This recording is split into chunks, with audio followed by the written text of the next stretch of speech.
मद नीति देखु जो मद नीति थिला ताकू आउ टिके साबलील करबा पई बेसिकली आमे भी निष्पत्ति नैचु आ नुआ दुकान खोला जीवो नाही एवं वास्तव रे ताकू को भली भाव साबलील करा जीवो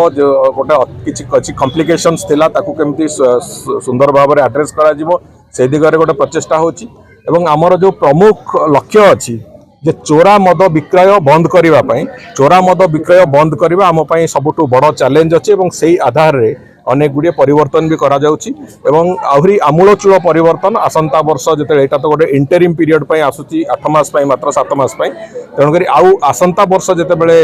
एक्साइज पॉलिसी हबो सेते गोटे आमूलचूल परिवर्तन करा जिवो एवं आमे आशा करूछु आसंता पॉलिसी परठू ओडिशा रे संपूर्ण रूपे चोरा मद विक्रय को बंद करिया पई आमे एक रास्ता भी काढिबो निश्चित भाव